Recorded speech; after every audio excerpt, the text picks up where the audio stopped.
자, 오늘 하나님께서요 저희들에게 주신 말씀은 아들로 우리에게 말씀하셨으니 라는 소개제목으로 히브리서 1장 1절서부터 2절까지 말씀이 되겠습니다. 딱 9절이거든요. 그래서 우리가 전체 천천히 한번 다 같이 읽도록 하겠습니다. 자, 시작.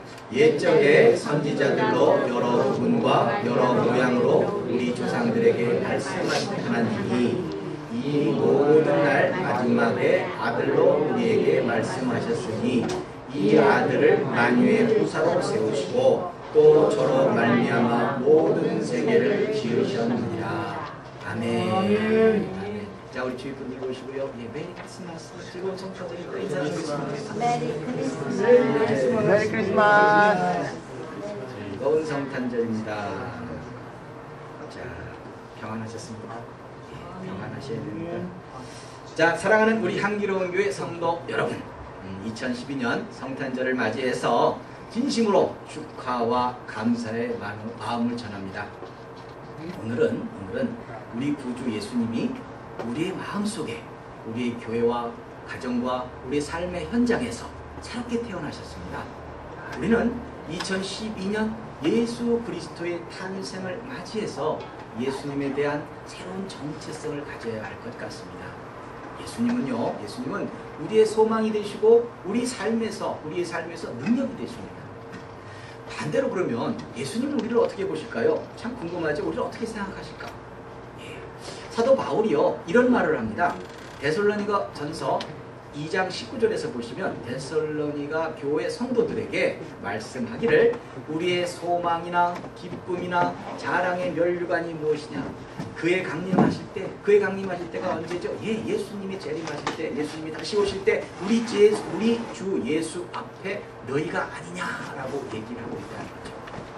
저와 여러분들이 예수님을 믿고 예수님의 삶의 모습을 따르고자 할 때 저와 여러분들이 예수님 앞에서 하나님 앞에서 기쁨이 되는 겁니다. 우리가 자랑이 되는 거예요.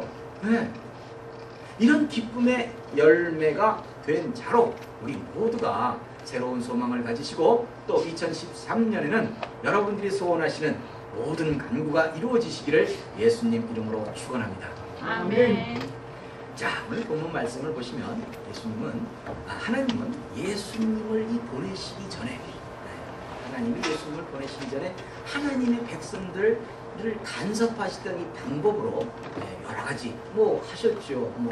가시떨기나무 가운데서도 나타나시기도 하고 아무튼 여러 가지 간섭하시는 방법이었지만 그러나 즉 구약 시대에서는 대부분 오늘 본문 1절에서처럼 옛적에 오래전에 선지자들로 여러 부분과 여러 모양으로 우리 조상들에게 말씀하신 그 하나님이 선지자들을 통해서 항상 말씀하셨어요. 이렇게 하나님이 우리들의 삶에, 그러니까 하나님이 택하신 백성들의 삶에 계속 간섭하셨던 그 방법이 선지자였다는 거죠. 그래서 그렇게 간섭하셨던 방법으로 많은 선지자들을 통해서 믿는 백성들에게 때에 맞게 말씀을 주셨습니다.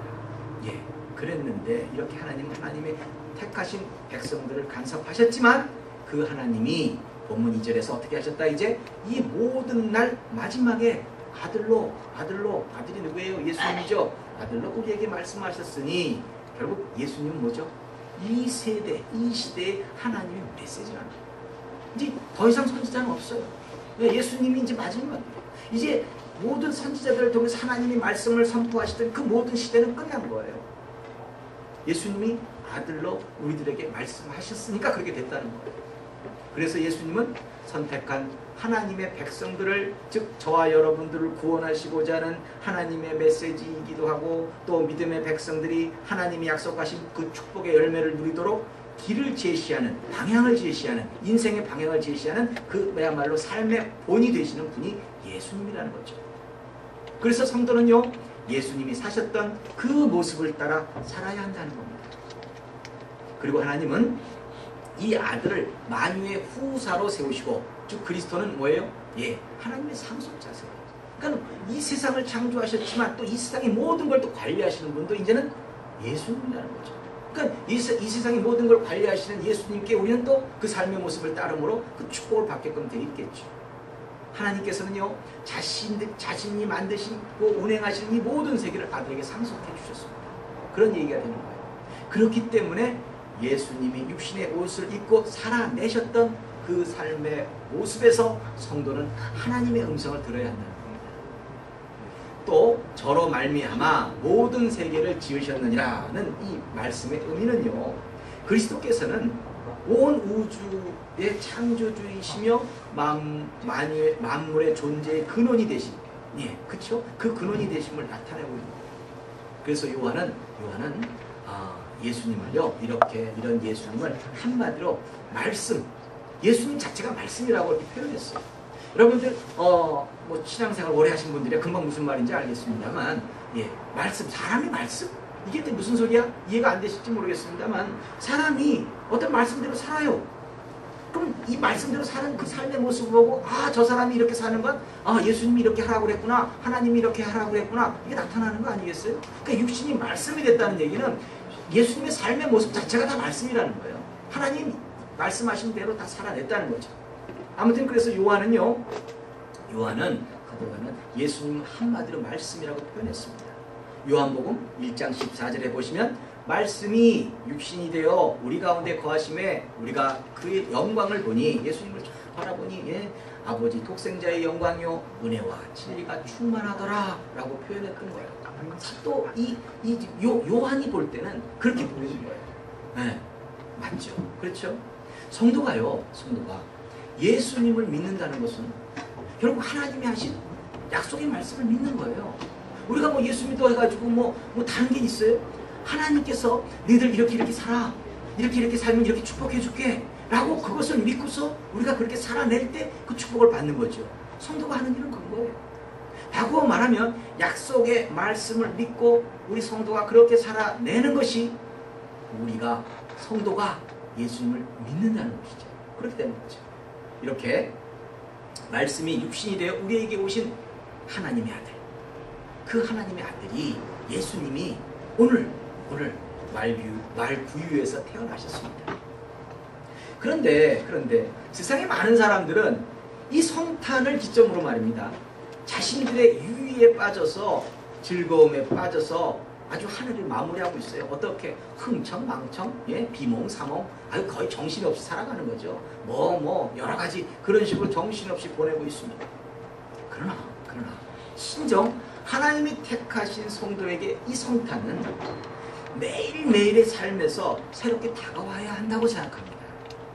성탄이요, 꼭 12월 25일 이날만 있는 건 아니라는 거죠. 성탄은요, 예수님이 우리에게 찾아오신 날이에요. 탄생하신 날이지만 우리 삶의 현장에서는 매일매일 같이 다가와야 한다는 겁니다. 성도는 매일의 삶에서 눈을 뜨자마자 우리에게 찾아오신 그 예수님을 기준으로 삶을 살아내야 한다는 겁니다. 그래서 매일매일 예수님이 하나님의 메신저로 성도들에게, 우리에게 다가오시는 겁니다. 요즘은 말이에요, 요즘은 어지간하면 나이를 불문하고, 예, 인터넷 메일 계정을 통해서 소식을 주고받습니다. 그 전에야 성탄 카드도 하고 여러 가지 또 편지도 쓰고 그런 좀 뭐라 그럴까요? 아날로그적인 어떤 시대를 보냈습니다만, 요즘엔 거의 다 인터넷으로 다 소식을 전하기도 하죠. 전 어떤 목적으로든 이 컴퓨터를 키든지, 네, 처음 하는 일이 뭐예요? 네, 메일부터 확인해요.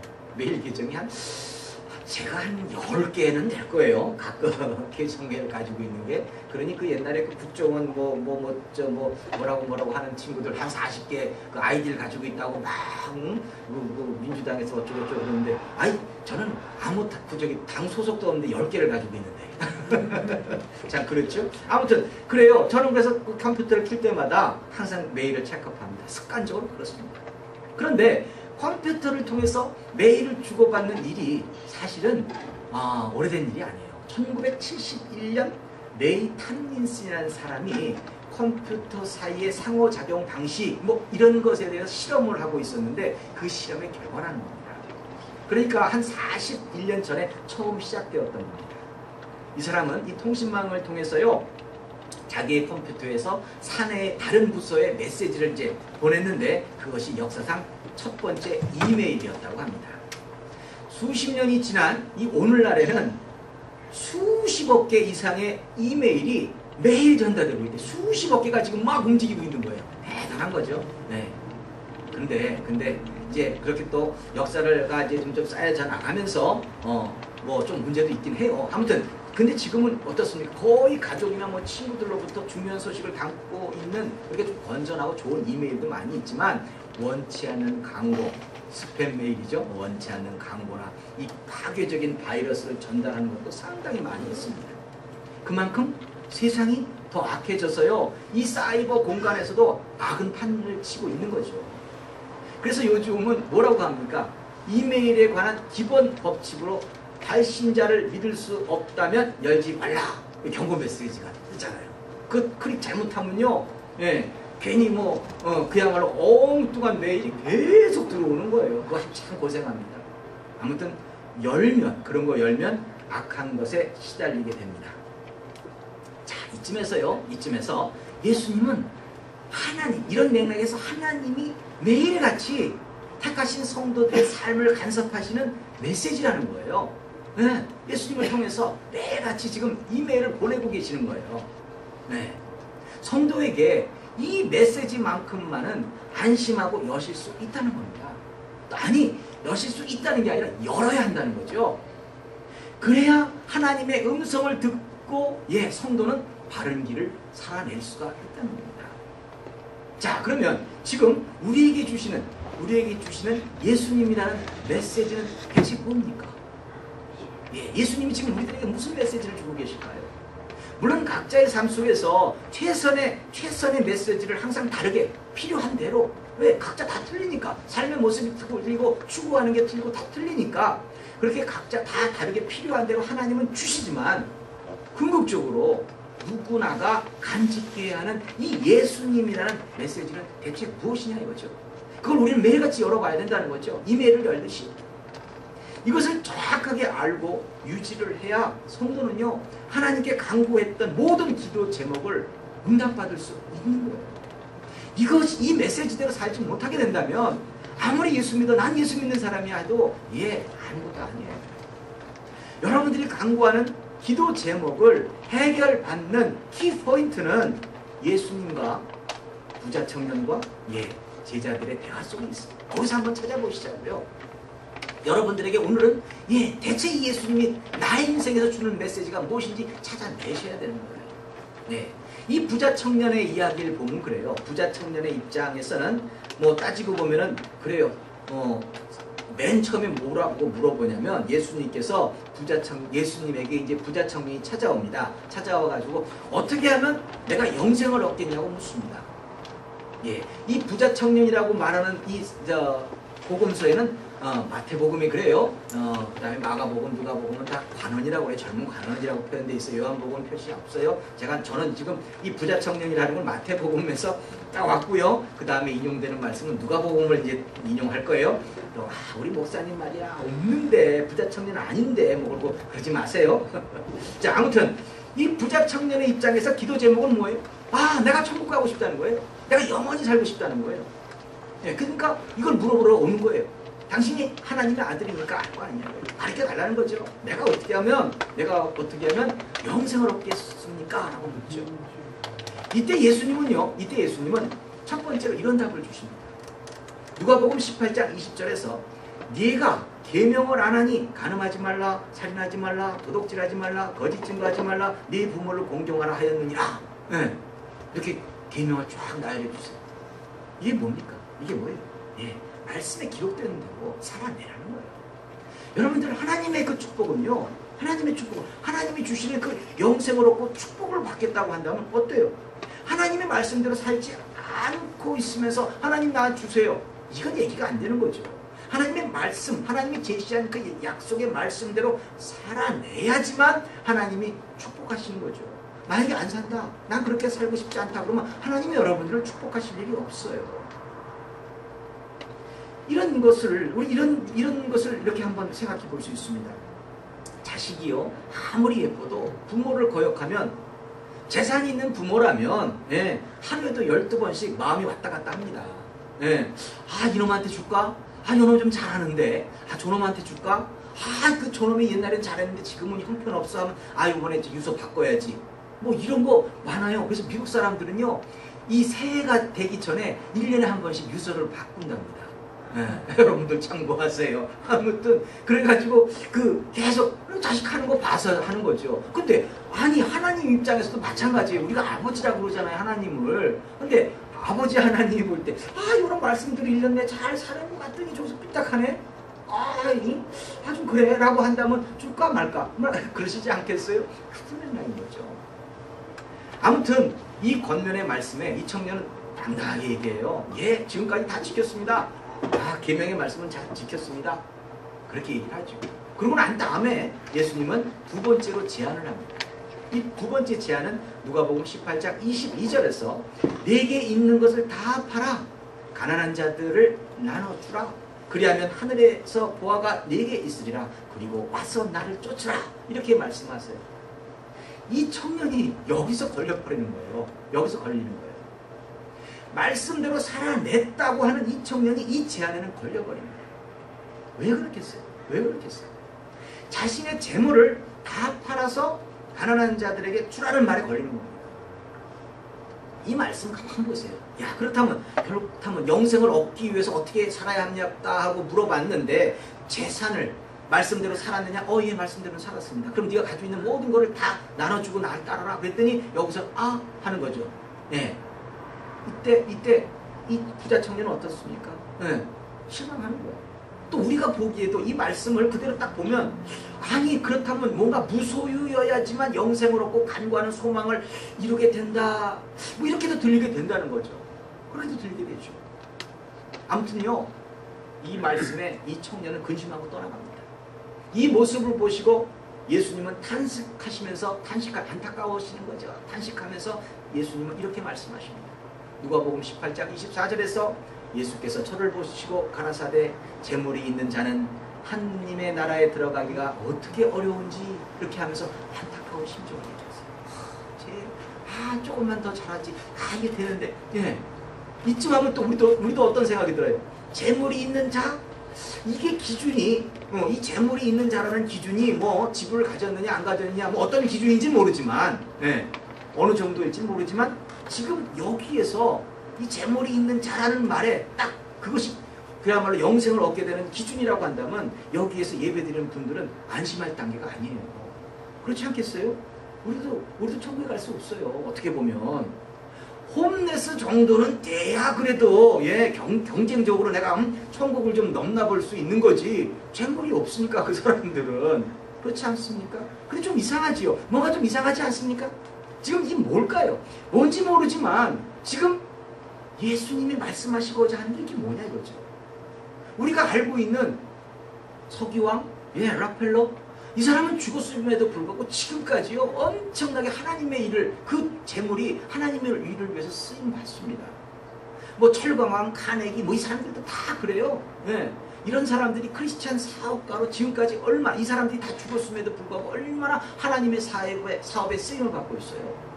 이렇게 좋은 일을 하고 있는데. 그런데 우리가 이들을 저 뜨거운 지옥에서 지옥에나 가면 뭐 만날 수 있다. 좀 이상하지 않습니까? 그렇다면 결국 포인트는 이것이 아니라는 거죠. 다른 것에 있다는 겁니다. 다른 것. 이게 예수님에 대한 메시지예요. 예수님의 이런 탄식의 말씀이 있은 후에 바로 예수님의 제자 베드로가 탁 끼어들어옵니다. 탁 끼어들어가서 이렇게 묻습니다. 누가복음 18장 28절에서 베드로가 여짜오되 보옵소서.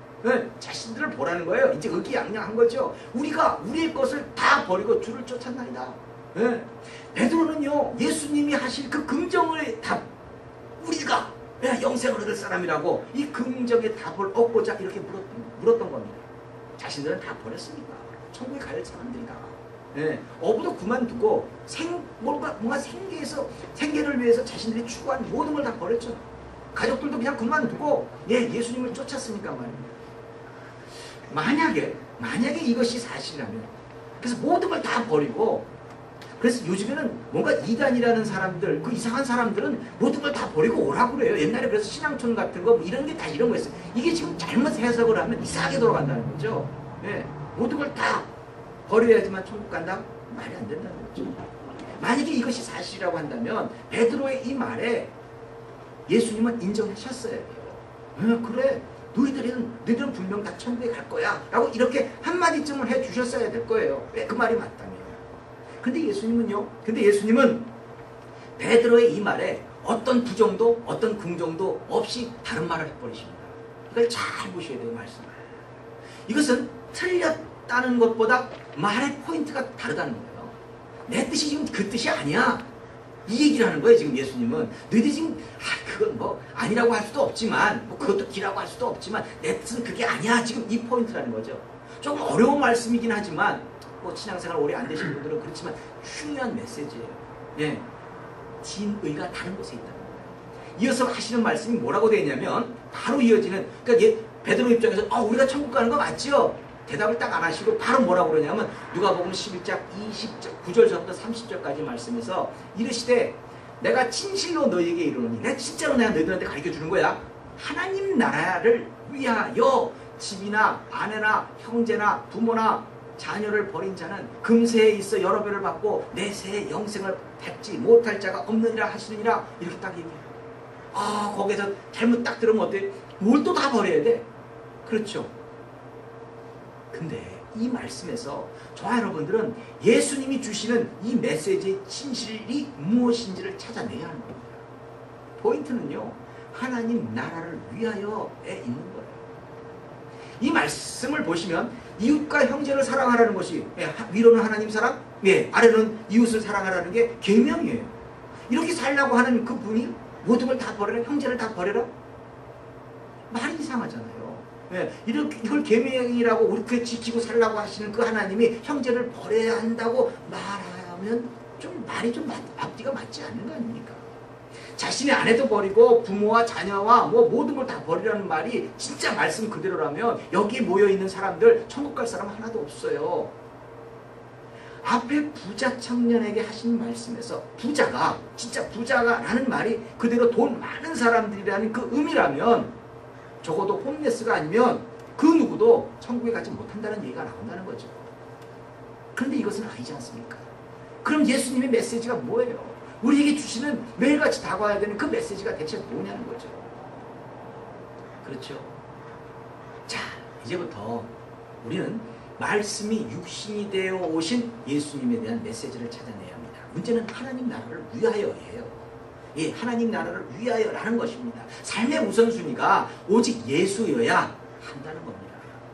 다시 정리해서 말씀드리면 성도가 영생을 얻고 천국에 가려면 쉽게 지금 이 세상에 살아가면서 뭔가 좀 복을 받고 내가 뭔가 다른 사람보다 좀 앞선 사람으로서 이 세상에서 좀 뭔가 봉사를 하면서 떳떳하게 살아가겠다고 마음 먹는다면, 간구하는 소원이 그거라고 한다면 그 소원을 이루려면 첫 번째는 뭐다? 말씀대로 살아내라는 거예요. 이거는 기본입니다. 예배가 있을 수가 없습니다. 또 두 번째로는 삶의 우선순위가 하나님보다 앞서는 것은 없어야 한다는 거예요. 이게 진리예요. 이게 거기에 박혀있는 메시지예요. 예수님이라는 메시지가 바로 그거예요. 하나님보다 앞서서는 안 된다는 거죠. 하나님의 뜻을, 하나님의 계획보다 앞서서는 안 된다는 거죠. 이 말이 무슨 말이냐면 이를테면 이런 얘기예요. 아브라함 아실 거예요. 이 믿음의 조상 아브라함이 우여곡절을 겪으면서 독자 이삭을 100세에 낳습니다. 맞죠? 100세의 아들을 낳아요. 이건 진짜 하나님의 기적이 아니면 안 되는 일인데 100세의 아들을 낳습니다. 눈에 넣어도 아프지 않을 아들이 그 이삭이라는 거예요. 여러분들도 100세의 나이에 아들을 얻었다고 한다면 생각해 보시기 바랍니다. 끔찍하게 아끼실 거예요. 물고 말고 막 난리가 날 거예요. 그렇지 않겠어요? 그런데 하나님은 마지막으로 아브라함에게 뭘 시키세요? 그 이삭을 바치라는 거예요. 그 이삭을 바치라고. 이 명령에 아브라함은 어떻게 합니까? 왜? 묵묵히 그냥 모리아산으로 가요. 땔감 들고 아들 앞세워가지고 모리아산으로 올라간다는 거죠. 그리고는 끝내 제단에서 아들에게 칼을 들이댑니다. 막 이러는 순간 하고 하나님 말리시죠. 다 이거예요. 하나님보다 우선하는 것은 없다는 믿음으로 아브라함은 하나님으로부터 인정을 받는 거예요. 그렇죠. 그랬잖아요. 여러분들 생각할 때 내가 귀하다고 생각하는 거, 내가 아끼는 거, 내가 진짜 저거 좋아하는 거, 이게 사람일 수도 있고 재물일 수도 있고요. 내가 귀하게 생각하는 것은 하나님도 귀하게 생각하시는 거예요. 똑같이. 여러분들이 가지고 있는 그 귀한 것을 하나님은 뺏어가려는 분이 아니라는 거죠. 다만 여러분들이 믿음이 뭐냐는 거예요. 여러분들이 귀하게 생각하는 거 하나님도 귀하게 생각하세요. 그러니까 독자 이삭을 살리시잖아요. 바치라고 그랬으면서도. 그러나 뭡니까? 뭘 보기 위한 거예요? 그 아브라함의 믿음을 보기 위한 거죠. 진짜 네가 소중하게 생각하는 것도 나를 위해서, 하나님을 위해서 내놓을 수 있냐? 이걸 보시고 싶어 하시는 거죠. 포인트는 그것이 돼야 우리는 축복받는 거예요. 그게 안 되니까 우리는 맨날 어제와 같이 오늘도 그냥 뭐 하나 제대로 된 것도 없이, 그렇다고 뭐 하나 제대로 열리는 것도 같지 않고 그렇게 살아가는 거죠. 내가 귀하게 생각하는 것은요, 잊지 마세요. 하나님도 귀하게 생각하시는 것이에요. 그렇게 생각하시고 계세요. 그러나 내게 귀한 것을 하나님 나라를 위해서 내려놓을 때 하나님은 저와 여러분들을 축복하시고 소원을 응답하시는 거예요. 그게 축복의 원리거든요. 그 믿음이 있는지 확인하시고자 하는 분이 하나님이시라는 거죠.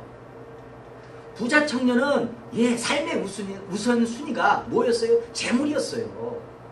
돈만 있으면 다 해결될 것이라고 생각했기 때문에 그 돈을 놓지 못합니다. 근데 그 돈보다 그 엄청난, 자신이 가지고 있는 것보다 더 엄청난 걸 가지고 계신 분이 하나님이신데, 그 하나님을 붙잡으면 돈 문제는 해결되는 거 아니에요? 그래서 하늘에서 보화가 있으리라고 예수님 말씀하셨던 건데, 이 진리를 깨닫지 못했기 때문에 그냥 떠나가 버린 거죠. 이 말씀 하나 한 구절 한 구절을 여러분들이 매일같이 메시지로 받아들여야 돼요. 예수님은 이것 때문에 오신 거거든요. 돈이 중요하고 귀한 거 알아요. 하나님도 아신다는 거예요. 그러나 하나님 나를 위해서 내려놓을 수 있느냐 없느냐 그 믿음을 확인하시고, 그 믿음이 되었을 때 더 큰 축복을 주신다는 거죠. 여러분들이 볼 때 지금 조금 전에 말씀드린 것처럼 누가복음에서 여러 배, 금생에서 여러 배예요. 영생만 가는 게 아니에요. 천국에만 가는 게 아니에요. 금생에서도 하나님 나라를 위해서 우리가 뭔가 헌신하고 뭔가 드렸을 때, 믿음을 드렸을 때 하나님께서는 뭐예요? 그 드린 것의 여러 배를 금생에 살아있는 동안에 축복하신다는 거죠. 그럼 축복의 비결은 바로 그대로 살아내는 것 아니겠느냐 이거죠. 그렇지 않겠습니까? 하나님 나라를 위해서 내려놓을 때 하나님은 여러 배로 축복하시고 덤으로 영생도 주신다는 겁니다. 말씀대로 살아가는 것은 그저 말로만 하고요, 행함이 없는 것이 아닙니다. 내가 손을 펴야 진리예요. 여러분들, 내가 손을 펴야 그 손에 넘치도록 부어주시는 거지, 내가 손을 붙잡고 있는데 어디 지금 담을 데가 어디 있어요. 이게 진리죠. 성도에게 축복은요, 하나님을 최우선으로 삼고 말씀대로 살아갈 때 얻게 되는, 그야말로 내가 눈물로 뿌린 그 씨앗의 열매를 얻도록 되어 있다는 겁니다. 우리는 이것을 너무나도 쉽게 잊어버려요. 아마 오늘도 이 교회를 딱 나가는, 교회 문을 나서는 순간 하고 잊어버렸는지 모르지만 잊지 마세요. 일단 예수님을 믿었다고 한다면, 그리고 그 예수님을 믿어서 축복을 받고 영생을 얻겠다면 삶의 우선순위부터 확고하게 다지시기 바랍니다. 이것만 제대로 하고 살아도 우리는 금세에 여러 배를 받습니다. 소원을 이룹니다. 이 메시지가 뭐예요? 예수님이라는 거예요. 그렇기 때문에 성도는요, 하루의 삶을 시작할 때마다 이 메시지로 삶을 새롭게 결단해야 한다는 겁니다. 왜? 우리는 잊어버리니까. 우리는 너무나 잊어버리니까. 나는요, 오늘 한 날 결단하는 거죠. 나는 오늘 한 날 오직 예수로 살겠다. 뭐 이런 결단이 있어야 된다는 거예요. 삶의 우선순위가 하나님 나라를 위하여라는 결단으로 살겠다. 이 모습이 있어야 된다는 거죠. 이것이 매일매일 새로운 메시지로 받게 될 때 우리는 어때요? 흔들리지 않죠. 뭔가 흔들렸다가도 그 메시지를 받고, 그렇다, 내가 결국은 예수 믿는 사람으로서 축복받겠다고 한다면 그 말씀의 길로 갈 수밖에 없다. 여러분들의 삶의 모습이 다시 끄집어 들어오는 거죠. 세상에 많은 사람들은 그렇게 살지 못해요. 그러나 여러분 택한 분들이에요. 하나님이 택하신 주의 백성들이에요. 그러니까 하나님의 말씀 가운데 살아내야 축복을 받는 거지, 소원을 이루는 거지, 하나님 말씀에 떨어져 나가 있는데 어떻게 축복을 받아요? 그렇죠? 그러니까 매일같이 성탄은 어때요? 우리 삶 속에서 일어나야 된다는 거죠. 예수님의 오심이 우리 삶 가운데 일어나야 된다는 거죠. 그래서 성도에게는 매일매일이 성탄절이 되어야 한다는 겁니다. 이런 축복된 삶의 모습으로 저와 여러분들을 축복하시고자 하는, 기쁨으로 맞이하시고자 하는 이 데살로니가 전서 2장 10절의 말씀을 가진 것처럼 뭔가 지금 우리들을 기쁨으로 기다리시고 계시는 그 하나님, 그 하나님은 2012년 성탄절 아침에 말씀이 육신이 되어서 오신 예수님이라는 귀한 메시지를 저와 여러분들에게 주시고 있습니다. 지금 우리 향기로운 교회 모든 지체들은 기필코 2013년에는 우리들의 삶의 최우선순위를 놓치지 마시고요, 오직 예수님 한 분으로 승리하시기를, 그래서 소원하시는 기도체, 모든 기도 제목에 응답받으시기를 예수님 이름으로 축원합니다. 아멘. 기도하겠습니다. 할렐루야. 하나님 아버지 감사합니다. 성찬을 맞이하여 다시 한번 이 예수님의 정체성에 대해서 깨닫게 하시니 진심으로 감사를 드립니다. 성도에게는 예수님만이 희망입니다. 그게 길입니다.